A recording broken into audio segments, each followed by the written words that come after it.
France, Italy, برطانیہ، سارے نام میں لکھے. 4 تو اس میں صرف ایٹمی طاقتیں ہیں، فرانس، برطانیہ، اسرائیل اور امریکہ، جن کا فوجی بجٹ 1.2 خرب ڈالر سب کا بنتا ہے.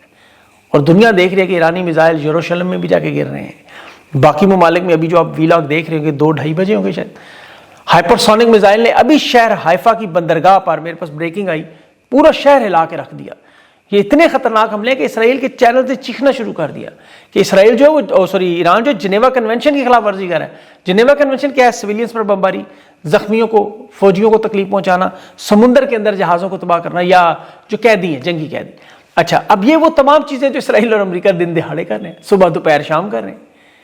ایران کے حملوں کے درمیان آپ وہ فوٹیجز دیکھیں جو ایران کے ہائپر سپر سونک جو ہے 10 انٹرسپٹک راکٹوں سے بچتے ہوئے جس طرح ٹارگٹس پہ لگ رہے ہیں. میں تو اس کیمرہ مین کو دیکھ کے ایران تو سے بڑی خوبصورتی ویڈیو شوٹ کی، لیکن اس میں اسرائیل اور امریکہ جو غصہ اس بات کا ہے کہ ایران نے اب وہ کلسٹر منوشن استعمال کر دی. یہ وہ کلسٹر جنگی جہاز ہیں، ہتھیار ہیں کہ آسان الفاظ میں جیسے وہ چھرے پھیل جاتے ہیں، وہ آپ کو پتا ہے وہ بندوق سے آرٹلری شیل اس میں جو ڈلے ہوتے ہیں وہ چھروں کی طرح پھیل جاتے ہیں. اس کے جو شیل وغیرہ ہوتے ہیں اس کا نقصان بہت زیادہ ہوتا ہے یعنی پھٹنے کے بعد. تو اس لیے انہیں اچانک انٹرنیشنل قوانین یاد آ گئے کہ امریکہ، اسرائیل اور ایران تینوں نے اس پہ دستخط نہیں کیے ہوئے، 2008 کی جو کنونشن ہے. تو خیر یہ قانون تو ان کو آپ کو پتہ ہی ہے. امریکی کانگریس میں آج کیا بات ہو رہی ہے کہ ایران نے ہمارے اوپر حملہ کیا. مطلب آپ صرف سے ایک جملے سے اندازہ کریں، ایران نے امریکہ پر حملہ کیا. اور یقین کریں کچھ لوگ اس بات کو بھی مانتے ہیں کہ ایسا ہی ہوا.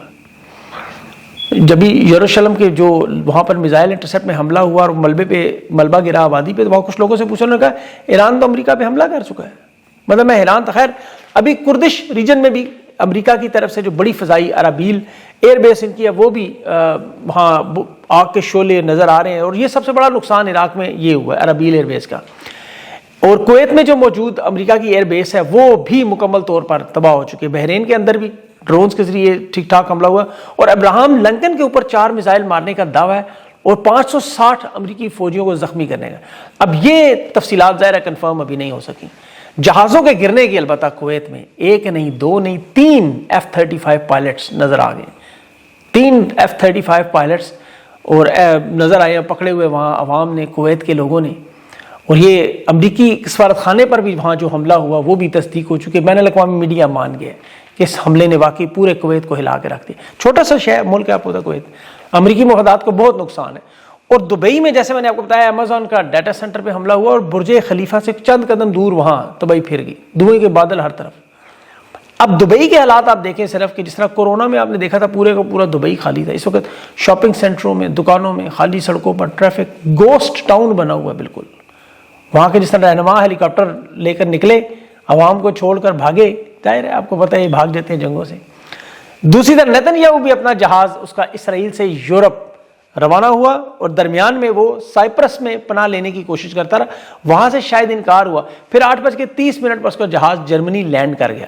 اپنے شہریوں کو چھوڑ کے بھی بھاگا. عرب ممالک جیسے بھاگے، یہ پہلے بھی بھاگے تھے، دبئی، قطر، بحرین، سعودی عرب. یہ بھی فلائٹ ٹریکنگ اور جہازوں کی آپ کو پتہ ہے پوری وہ سرکل لگانے کی ویڈیوز تک لوگوں نے وہاں بنائی ہوئی ہیں. عراق میں گرین زون کے اندر سفارتی کمپاؤنڈ میں جہاں امریکی سفارت خانے میں شدید تباہی ہوئی، اور اس پہ اب سب سے جو دنیا حیران ہے وہ ایران کے صبر، استقامت اور ایمان پر، جنگی حکمت عملی پر بھی، کہ امریکہ اور اسرائیل دونوں نے ہاتھ اٹھا لیے ہیں کہ اب 2 سپر پاورز کے ساتھ مل کر ہم نہیں لڑ سکتے، ہمیں مزید لوگ چاہیے. یورپ چاہیے، فرانس، جرمنی اور برطانیہ بھی چاہیے. اب اندازہ کریں اتنی بڑی طاقت ہونے کے بعد انہیں مزید لوگ چاہیے. سعودی عرب، عرب امارات، قطر، کویت، بحرین اور عمان، یہ GCC کے ممبر ہیں. انہوں نے ابھی میٹنگ کی تھی، بڑی ہنگامی میٹنگ، ایمرجنسی میٹنگ، اور یہ بھی پریشان تھے کہ ہمیں ساتھ دینا ہے یا نہیں. امریکہ میں ابھی 3 تابوت ان کے پہنچے وہاں فوجیوں کے جو اس میں ہلاک ہوئے. ملٹری بیسز ایران کے خلاف جو حملوں کی اجازت تھی اس کے معاملے پر پھر برطانوی وزیر اعظم نے بھی کہا کہ ٹھیک ہے ہمارے ہوائی جہاز فضا میں چونکہ ایران کے حملوں کو نہیں روک سکتے اور ہمیں اپنی بیسز جو ہیں وہ اب ایران کو اس کو امریکہ کو دینی ہوں گی. اور پھر یورپی یونین کے نمائندوں نے بھی ابھی ایران سے منت ترلا کیا کہ ہماری طرف میزائل حملوں کی طرف نہ آئیں، آپ ادھر ہی نہیں، کیونکہ انہوں نے ویڈیوز دیکھ لی ہے کہ یہ 14 ممالک میں میزائل جا رہے ہیں، 14 ممالک میں. اب میں ویڈیو آکاش آپ کو دکھاتا لیکن وہ کاپی رائٹس ایشو ہوتے ہیں، جیسے پھلجھڑیاں جا رہی ہیں ہر طرف. ایران کے میزائل اس طرح اسرائیل کے اندر اور ہر طرف گر رہے ہیں.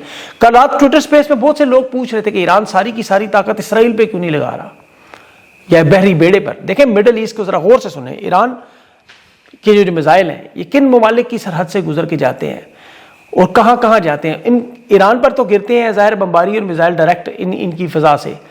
اب جب ایران ان پر میزائل مارتا ہے اب اسرائیل پر، تو 23 رکاوٹیں ہیں. 23 خلیج فارس میں امریکہ کا ملٹری شپ سے اوپر سے گزرتا ہے. آذربائیجان، ترکمانستان، قطر اور عراق، کویت، عرب امارات، بحرین، عمان اور ترکی ان کے رڈارز اسے روکتے ہیں.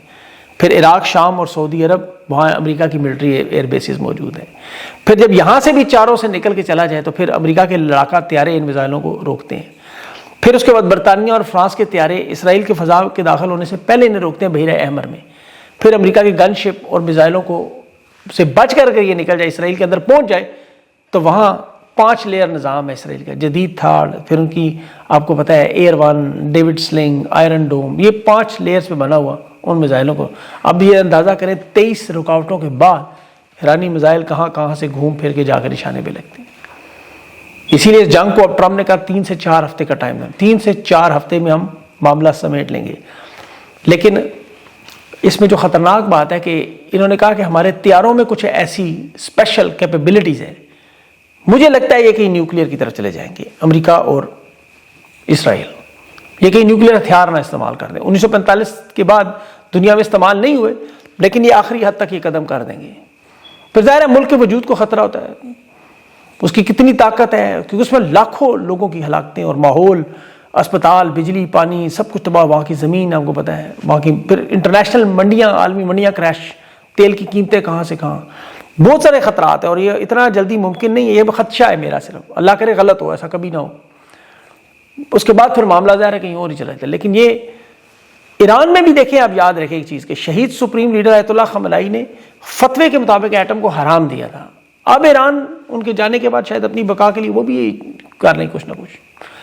اس کی میں تفصیل میں ابھی نہیں، اگلے ویلاگ میں جاؤں گا. امریکی فوجیوں کی جب ہلاکت میں اضافہ ہوگا، جیسے ٹرمپ نے کہا ہے کہ ہمارے فوجیوں کی ہلاکتوں میں اضافہ ہوگا، ہمارے اتحادیوں کو شدید نقصان ہوں گے. یہ ٹرمپ نے آج خود تسلیم کیا، اس نے ویڈیو میسج میں کہا کہ ہم نے ایران کے بہت سے ٹارگٹ اڑائے ہیں، ہم نے انہیں ایٹمی ہتھیار بھی نہیں بنانے دیے. حالانکہ یہ بات یہ پچھلی جنگ میں کر چکا تھا، اور اس کی کابینہ نے یہ کہہ دیا کہ آپ تو امریکی فوجی بھی ایران میں نہیں اتارنا چاہتے تھے، شام میں، لیبیا میں، کیوبا میں، وینیزویلا میں، لیکن آپ نے کیا. بہرحال ایران کے بارے میں انہوں نے صاف صاف کہا وہاں ہم فوجی نہیں اتار سکتے، وہاں کے لوگ خود فیصلہ کریں گے جو کریں گے. پاسداران انقلاب کے فوجیوں کو ٹرمپ نے کہا ہم آپ کو مکمل امن و امان دیتے ہیں، ہتھیار ڈال دیں. انہوں نے جواب میں کہا آپ ہتھیار ڈال دیں، ہم آپ کو بھی امان دیں گے. اور ٹرمپ کو، پینٹاگان کو، کانگریس کی جو بریفنگ تھی اس میں آج کانگریس کے لوگوں کے سامنے پینٹاگون نے کہا کہ ہمارے پاس ایسے کوئی ثبوت نہیں کہ ایران امریکہ پہ حملہ کرے، یہ صرف ٹرمپ کا فیصلہ ہے. اب ٹرمپ نے کیوں ایران پر حملہ کیا یہ آپ بڑی اچھی طرح جانتے ہیں، وہ ہے جیفری ایپسٹین کا کیس. اب دیکھیں ڈونلڈ ٹرمپ کو اس بات کا اندازہ ہے کہ رجیم چینج ایک مس کیلکولیشن ہے. علی خامنئی کی شہادت کے بعد بھی رجیم چینج نہیں ہو سکا. رضا پہلوی ایران کے تخت پر نہیں بیٹھا، وہ شخص جو ابھی 3 امریکی فوجیوں کے مرنے پر رو رہا تھا. 165 ایرانی بچیوں کو جو شہادت ہوئی بمباریوں پر، ایک لفظ رضا شاہ پہلوی نہیں بولتا. یہ بالکل ان کا نواز شریف زرداری ٹائپ چیز ہے. اور یہاں پاسداران انقلاب کو اسے پتہ ہے جب تک آخری فوجی ہوگا یہ میدان نہیں چھوڑیں گے. علی خامنئی نے اپنی شہادت سے، اپنے خاندان سے، اپنے 14 کی ماں کی نواسی معصوم بچوں کو بیٹے کی شہادت دے کے قوم کے سامنے ایک مثال بنا دی کہ رہنما بھاگا نہیں، جھکا نہیں، ڈیل کر کے نہیں گیا. رضا شاہ پہلوی کی طرح وہ بھی بھاگ سکتا تھا لیکن وہ نہیں بھاگے. تو وہ اب ایران کی عوام تہران اسکوائر پہ کھڑی ہو کے رہبر کی اپنی لکھی ہوئی رزم اے ایران اے خدائے پڑھتے ہوئے کیا یاد کر رہی ہے. ایک چوک پر بڑا بورڈ لگا ہوا تھا نظر آ رہا تھا، اس پہ کیا لکھا ہوا تھا کہ اے لوگو خامنئی شہید ہوا ہے، اس کا خالق زندہ ہے. مطلب اس بات کو صرف آپ سمجھ جائیں، صرف ایک 2 الفاظ کو، خالق زندہ ہے، تو بس آپ کو سارا ان کا نظریہ سمجھ آ جائے. 86 سال کی عمر میں خود جانتے بوتے علی خامنئی نے شہادت کا یہ جنگی چال چلی. امریکہ نے تسلیم کیا کہ ہم اس ٹریپ میں پھنسے ہیں. انہوں نے انٹیلیجنس کے ذریعے جی کہ ہم نے بڑے اپنے الگوریدم، کلاؤڈ، آرٹیفیشل ٹیکنالوجی سے، مصنوعی ذہانت سے نقل و حرکت کے اربوں ٹکڑے جوڑ کر سیکنڈوں میں آیت اللہ خامنئی کی لوکیشن ڈھونڈی. انہیں یہ نہیں پتا کہ وہ 86 سال کے بزرگ کینسر کے مریض جو بھاگ سکتے تھے بھاگے نہیں. امریکہ خود کہہ رہا ہے اب تو ہمیں سمجھ آئی، ہمارے لیے تو جال انہوں نے بچھایا. ان کی شہادت کے اگلے 100 سال تک بھی اگلی جنریشن زی، الفا، ڈی جو بھی آئیں گی، دیکھیں وہ ان سے نفرت کرتی رہیں گی جنہوں نے ظلم کیا ہے. ایران کا انقلاب تو بہت سے لوگوں کو شاید سمجھ نہ آئے، لیکن جیفری ایپسٹین کے کیس میں شامل ظالم لوگوں کی بچیوں کے ساتھ زیادتی اور بچیوں کو شہید کرنا سمجھ آ رہا ہے. یہ جیفری ایپسٹین کیس میں تمام لوگوں کو دیکھیں, کوئی ایک بھی گرفتار ان میں سے نہیں ہوا, اور انہیں بچانے کے لیے ایران پر حملے کیے گئے, انہیں بچانے کے لیے وینزویلا کا صدر اٹھایا گیا, ایران کے سپریم لیڈر کو شہید کیا گیا, یہ 50,000 لوگوں کے قاتلوں کو بچانے کے لیے. اور نتنیاہو نے ظاہر گردن پہ پیر رکھا ہے جیفری ایپسٹین کیس میں. ٹرمپ کو فنڈنگ چاہیے کانگریس سے اور حملہ چاہیے, اور یہ سارا معاملہ اس سے جڑا, سب جانتے ہیں. اب یہ صرف ان چند طاقتور لوگوں کا اقتدار اور باقی سب کٹ پتلیاں. اب تو امریکہ کے عہدیدار آپ کو پتہ ٹی وی پہ نہیں جا سکتے کہ بات کیا کریں گے, اتنا کمزور موقف ہے ان کا. ایران پر یہ حملے کے بعد اتنا کمزور موقف, اور پاکستان جیسے ممالک میں دیکھیں آپ ذرا, امریکی قونصل خانے کے فائرنگ کے الزامات وہ نواز چورنگی میں وہ رینجرز کا لیفٹیننٹ کرنل اپنے اوپر لے رہے ہیں. ویسے تو اندھے قتل ہے امریکی فوجیوں پر, مقدمہ ہو ہی نہیں سکتا, جتنے مرضی کے بندے مار دے پاکستان میں. پہلے بھی ریمنڈ ڈیوس آپ کو یاد ہوگا, عظما بخاری کے والد نے جسے چھڑایا, وہ اب زندہ نہیں ہے, مرحوم ہے, ورنہ وہ ہو سکتا ہے ان امریکیوں کو بھی مقدمے میں چھڑاتے. امریکہ کا تو دیکھیں پاکستان میں موجودگی کے بارے میں یہاں تک کہا جا رہا ہے کہ اسرائیل کے جہازوں کو پاکستانی سرحد کے پاس دیکھا گیا, ان کی موومنٹ ٹریکنگ ہوئی ایران بارڈر کے پاس مشرقی سرحد پر, جہاں پر بھارتی طیارے بھی کچھ نظر, کچھ غیر معمولی پرواز تھی. اب بھارتیوں کا یہ الزام تھا کہ پاکستان تو اسرائیلی جہازوں کی پیٹرول بھرنے میں مدد کر رہا ہے. میرا نہیں خیال کہ ان کے پاس اتنا پیٹرول ہوگا ان کو بھر کے دیں گے. ویسے خیبر پختونخوا میں B-52 بمبار طیارے جو ہیں وہ ڈیلی کابل کی نیوز نظر نہ آئی کہ وہاں پر B-52 بمبار طیارے فضا استعمال کر لوگ تصویریں کھینچ رہے تھے, سوشل میڈیا پہ لگی ہوئی تھی. اس کی بھی تصدیق نہیں ہو سکتی ہے, تو یہ بہت بڑے پروں والا جہاز, آپ کو پتہ ہے چھوٹے چھوٹے جہاز پیٹرول کے لیے ساتھ اڑتے ہیں, اور ایران میں B-52 نے بمباری بھی کی ہے, تو عین ممکن ہے پاکستان کی فضا استعمال کی ہو. پاکستان تو ویسے ہی امریکہ اور اسرائیل کا, اسرائیل نواز حکومت ہے یہاں, اسرائیل نواز, تو اس لیے یہ کوئی اتنی وہ معاملہ نہیں ہے. اور باقی ان کی تو ٹویٹ سے شہباز شریف, عظما بخاری, خواجہ آصف کو دیکھ لیں, ان کی تو ٹویٹ سے, ان کے بیانات سے آپ کو نظر آ جاتا ہے اسرائیل کی دشمن ہے جی ہم. اب مریدکے میں جو لوگ نکلے تھے فلسطین کے لیے نکلے تھے, انہوں نے گولیاں ماری. 3 سال 10 مہینوں میں فلسطین کے احتجاج میں جھنڈا اٹھا کر نکلنے والوں کو وحشیانہ تشدد. کرکٹ میچوں میں تو آپ دیکھتے رہے, نام نہیں لینے تھے. شہباز شریف غزہ بورڈ میں بھی ٹرمپ کے ساتھ کھڑا ہے, اسی بورڈ میں جہاں اسرائیل کا وزیر خارجہ کھڑا ہے. 20 ممالک ہیں آپ کو پتہ ہے, روس کی وسطی ایشیائی ریاستوں کو چھوڑ دیں, تمام عرب ممالک امریکہ اور اسرائیل اس وقت ایران پہ حملوں میں جنگ میں ہیں, اور شہباز شریف کے ساتھ بیٹھے.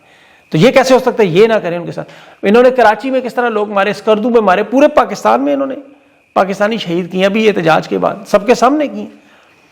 تو یہ معاملہ ان کے لیے سب کو پتہ ہے, یہ اسرائیل کی حکومت ہے, لیکن انجام ان کا بھی وہی ہونا ہے, یاد رکھیں, جو استعمال کرنے کے بعد ٹیشو پیپر کا یا ٹوائلٹ میں, آپ کو پتہ ہے جو امریکہ اور اسرائیل کاغذی کارروائی کر کے جو حال اس پیپر کا کرتے ہیں فلش کے ٹینک, وہی ہونا ہے ان کے ساتھ. میں اب اس میں تفصیل میں نہیں جاتا, میرا روزہ کھلنے والا ہے. اللہ سے دعا کرتا ہوں کہ پروردگار اپنا رحم و کرم کرے. اب اللہ سے دعا اس لیے کہ یہاں بے گناہ لوگ شہید ہو رہے ہیں, بلا شبہ حق کی جیت ہے, دیکھیں شہادتیں ہو رہی ہیں, لیکن افسوس ہوتا ہے. کل بھی مجھے بڑے عزیز دوست ہیں, ان کا فون آیا, کہہ رہے ہیں 2 دن سے میری زوجہ جو ہے, اہلیہ جو ہے, وہ یہ علی خامنہئی صاحب کی شہادت پہ رو رہی ہیں. میں نے ان سے کہا رونے کی بات نہیں, فخر کیا کریں یار, نہ رویا کریں. شہیدوں میں لوگ روتے نہیں ہیں, فخر کرتے ہیں. فخر کرے, اللہ نے آپ کو کوئی احساسہ کچھ تو دیا ہے, ورنہ آپ تو بھانجے یار, آپ کے پاس تو کوئی ہے, کس کے اوپر ہم فخر کرتے ہیں؟ بتائیں ذرا کوئی 1 2 4 نام, بڑا مشکل ہے. عمران خان کے حوالے سے بھی جو معاملات رہ گئے ہیں وہ اگلے ویلاگ میں. اپنا خیال رکھیں, مجھے اجازت دیں, اللہ حافظ.